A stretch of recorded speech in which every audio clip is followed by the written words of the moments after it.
British संविधान के बारे में पढ़ रहे हैं। आज हम ब्रिटेन के संविधान में का विकास किस तरह से सहयोग और विवेक के मिश्रण से हुआ है, इसके बारे में पढ़ेंगे। वर्तमान समय में यदि हम देखें, सभी देशों के संविधान का निर्माण एक संविधान सभा के द्वारा निश्चित समय में किया जाता है और एक निश्चित समय में संविधान लिखित दस्तावेज के रूप में देश के समक्ष आता है, जिसमें देश की शासन प्रणाली, उस देश की संस्थाएं, उनका विवरण होता है। लेकिन यदि हम ब्रिटेन के संविधान को देखें तो ब्रिटेन का संविधान का निर्माण किसी संविधान सभा के द्वारा नहीं किया गया है। ब्रिटेन का संविधान एक लंबे विकास का परिणाम है। ब्रिटेन के संविधान का विकास लगभग 1400-1500 वर्ष में हुआ है और आज हम जिस रूप में ब्रिटेन की शासन व्यवस्था को देखते हैं या ब्रिटेन के संविधान को देखते हैं, वो लंबी विकसित प्रक्रिया का परिणाम है। ब्रिटेन में कुछ संस्थाएं, जो महत्वपूर्ण संस्थाएं और व्यवस्थाएं हैं, वो सहयोग बस उन संस्थाओं का निर्माण हुआ है, जबकि कुछ संस्थाएं ऐसी हैं और व्यवस्थाएं ऐसी हैं जिनको कि ब्रिटेन के संविधान में अधिनियम बनाकर या कानून के द्वारा सम्मिलित किया गया है। इसलिए ब्रिटेन के संविधान की संस्थाएं और व्यवस्था कुछ तो सहयोग के परिणाम स्वरूप आई हैं और कुछ मानवीय विवेक के परिणाम स्वरूप आई हैं। इसलिए ब्रिटेन के संविधान के बारे में लिटन स्ट्रैची ने कहा है कि ब्रिटिश संविधान सहयोग और विवेक का शिशु है, अर्थात ब्रिटेन के संविधान में कुछ सहयोग और विवेक दोनों का मिश्रण पाया जाता है। लिटन स्ट्रैची की तरह ही मुनरो ने भी कहा है कि ब्रिटेन के संविधान का एक ही समय में निर्माण नहीं हुआ है, बल्कि ये लंबे विकास की प्रक्रिया का परिणाम है और यह बुद्धिमत्ता और सहयोग की संतान है। यदि हम इन दोनों विद्वानों के कथन पर विचार करें तो ये सही है कि ब्रिटेन के संविधान का एक विकसित संविधान है और ब्रिटेन के संविधान में कुछ संस्थाएं सहयोग के परिणाम स्वरूप आई हैं और कुछ संस्थाएं या व्यवस्थाएं अधिनियमों के द्वारा, या हम कह सकते हैं विवेक या के द्वारा आई गई हैं। अब ब्रिटेन के संविधान के विकास में क्योंकि सहयोग और विवेक दोनों की भूमिकाएं रही हैं, इसलिए ब्रिटेन के संविधान विवेक और सहयोग का शिशु है। ब्रिटेन के संविधान में सहयोग कारक जो तत्व हैं वो मुख्य रूप से दो हैं। एक तो ब्रिटेन में दूसरनात्मक व्यवस्थापिका और ब्रिटेन में मंत्रिमंडलात्मक शासन व्यवस्था का विकास। ब्रिटेन में क्योंकि पार्लियामेंट्री सिस्टम को अपनाया गया है, ब्रिटेन पार्लियामेंट्री सिस्टम का जो उद्भव हुआ है वो भी ब्रिटेन में हुआ है और पार्लियामेंट्री सिस्टम की दो जो महत्वपूर्ण संस्थाएं वो है दूसरनात्मक व्यवस्थापिका और मंत्रिमंडलात्मक शासन व्यवस्था। ये दोनों जो संस्थाएं हैं, दूसरनात्मक व्यवस्थापिका और मंत्रिमंडलात्मक शासन व्यवस्था, प्रधानमंत्री का पद, ये सब ब्रिटेन के संविधान में सहयोग के रूप में आए हैं, अर्थात किसी अधिनियम के द्वारा इन व्यवस्थाओं को स्थापित नहीं किया गया है, बल्कि धीरे धीरे विवेक के कारण या कुछ परिस्थितियां ऐसी उत्पन्न हुई जिनके कारण ये संस्थाएं अस्तित्व में आई हैं। पहले हम बात करेंगे सहयोग के रूप में दूसरनात्मक व्यवस्थापिका की। ब्रिटेन में यदि हम देखें तो 11वीं-12वीं शताब्दी में ब्रिटेन में निरंकुश राजतंत्र शासन व्यवस्था थी। 13वीं शताब्दी में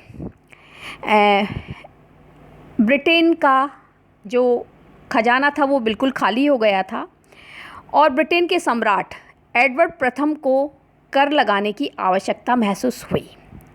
इसलिए 1295 में कर लगाने के लिए एडवर्ड प्रथम ने समाज के 3 अलग अलग वर्गों के प्रतिनिधियों को बुलाया। ये समाज के जो 3 अलग अलग प्रतिनिधि थे ये सामंत वर्ग के प्रतिनिधि के रूप में थे, धर्म अधिकारी वर्ग के रूप में थे और सामान्य जनता के प्रतिनिधि के रूप में थे।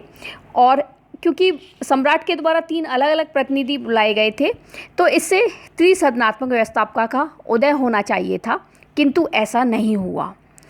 उसका मुख्य रूप से कारण ये था कि सामंत वर्ग और जो उच्च धर्म अधिकारी थे उनके हित एक समान थे, अतः वो दोनों अपने हितों के लिए संगठित हो गए और नगर के प्रतिनिधियों और छोटे धर्म अधिकारियों के हित एक समान थे, इसलिए वो अपने हितों के लिए एक संगठित हो गए।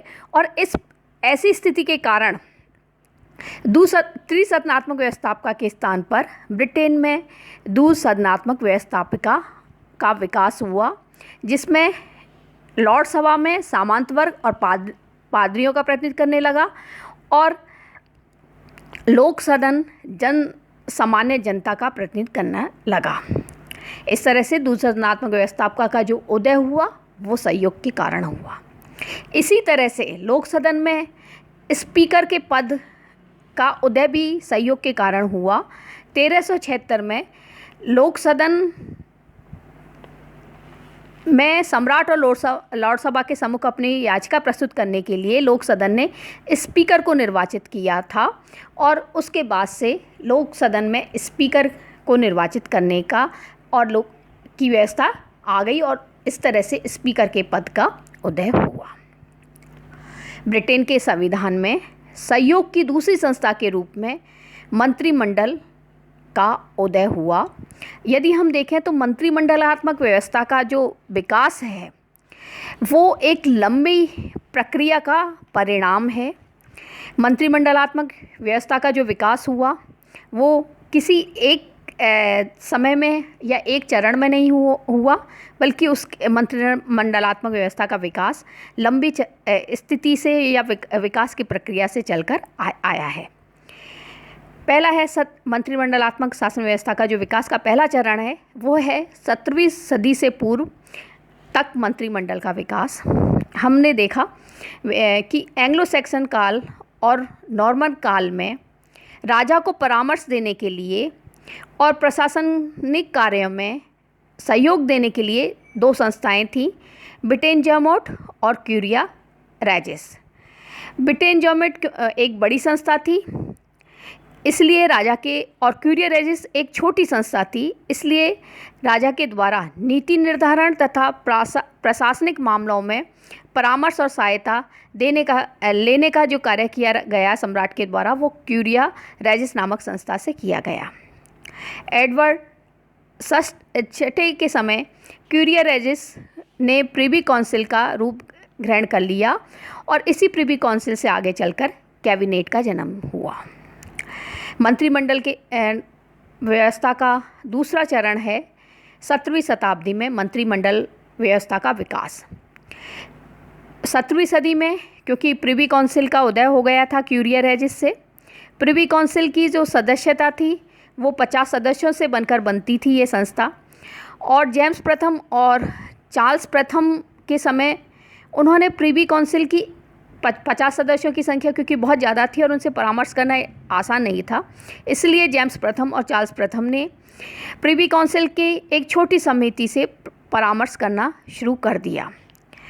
और चार्ल्स द्वितीय के समय जो प्रमुख परामर्शदाता थे वो 5 व्यक्ति थे और इन 5 व्यक्तियों के प्रथम नाम से इस समिति को कवाल कहा जाने लगा और आगे चलकर कवाल शब्द से कैबिनेट का उदय हुआ।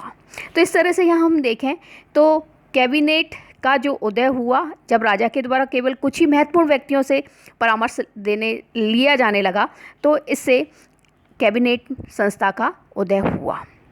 धीरे धीरे कैबिनेट में क्योंकि विभिन्न प्रतिनिधित्व के व्यक्ति होते थे और ये संसद के प्रति उत्तरदायी भी नहीं होती थी, लेकिन 1695 में एक दलीय मंत्रिमंडल का विकास हुआ विलियम III के समय।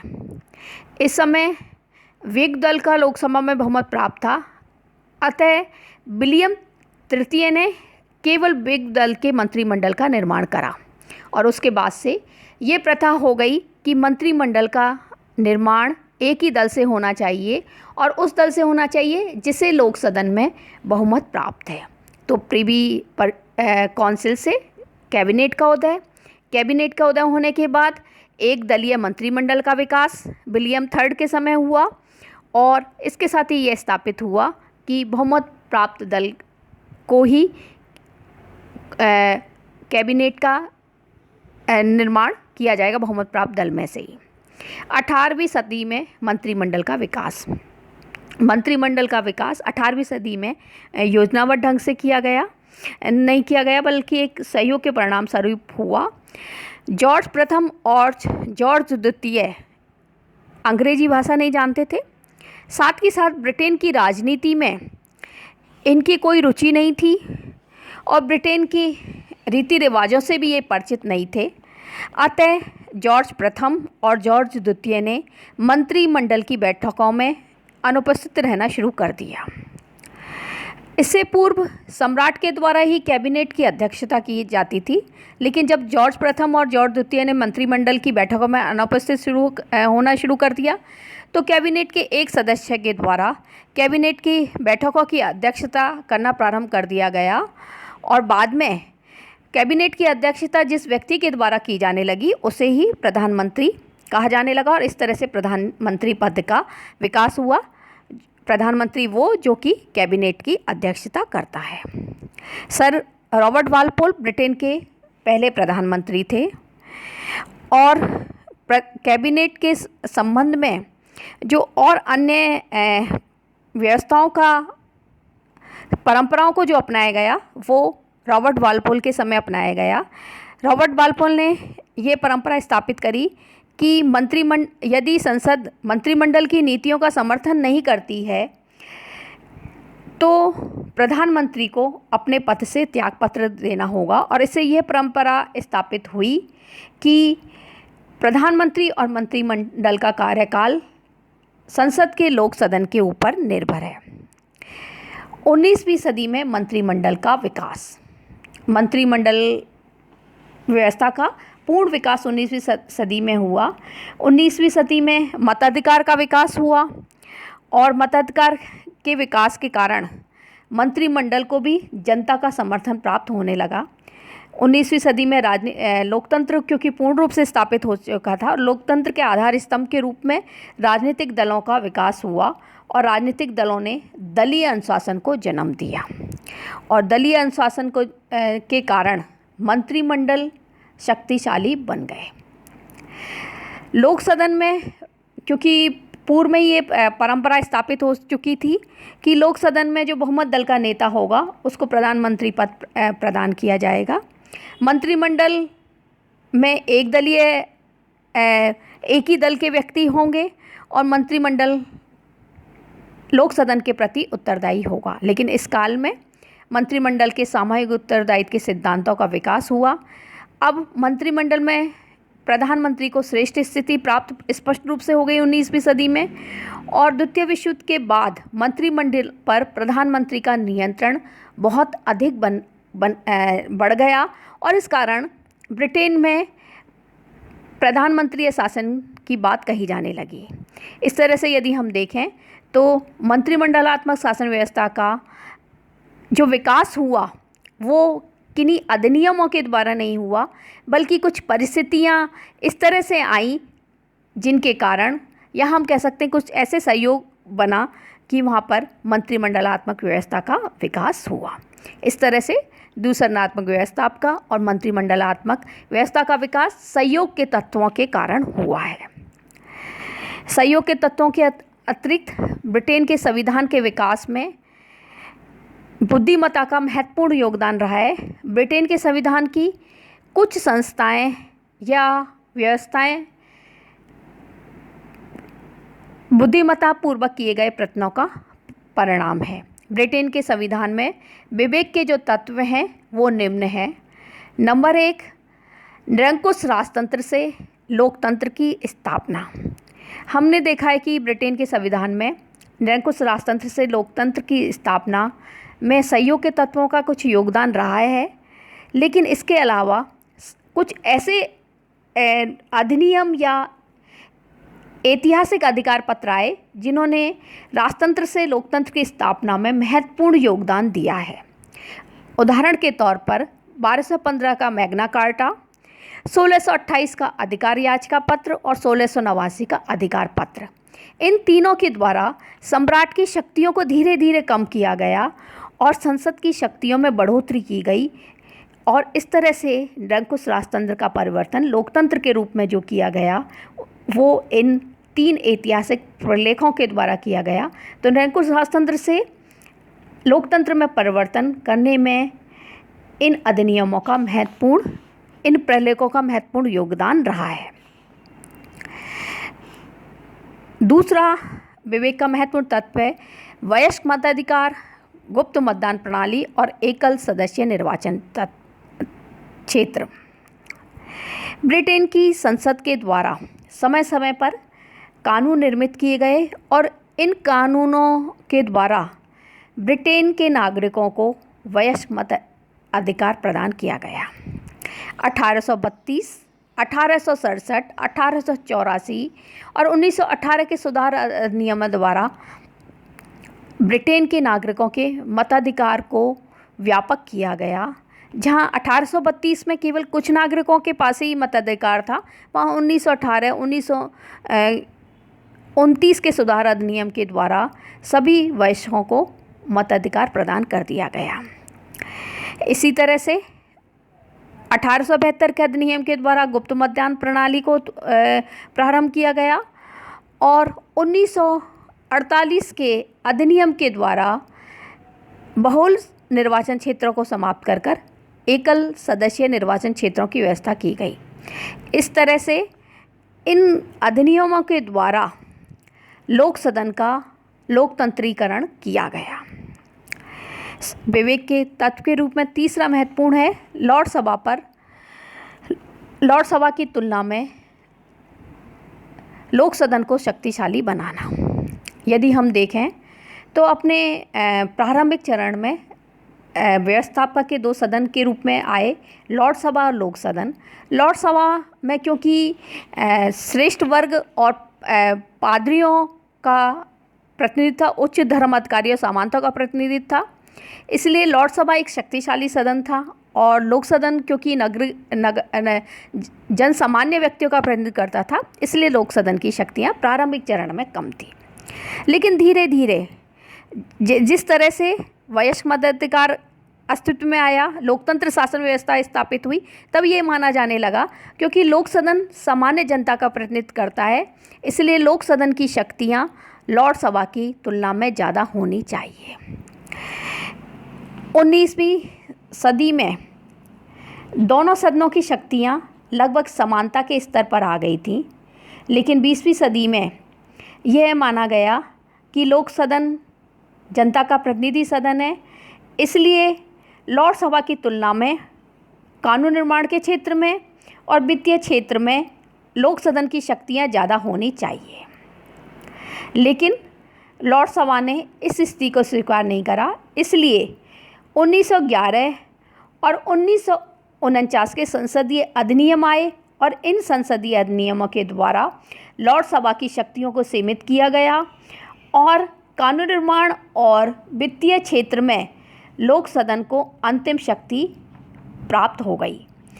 तो लॉर्ड सभा को एक निर्बल सदन के रूप में और लोक सदन को एक शक्तिशाली सदन के रूप में जो स्थापित किया गया ब्रिटेन में, वो 1911 और 1949 के अधिनियम के द्वारा किया गया।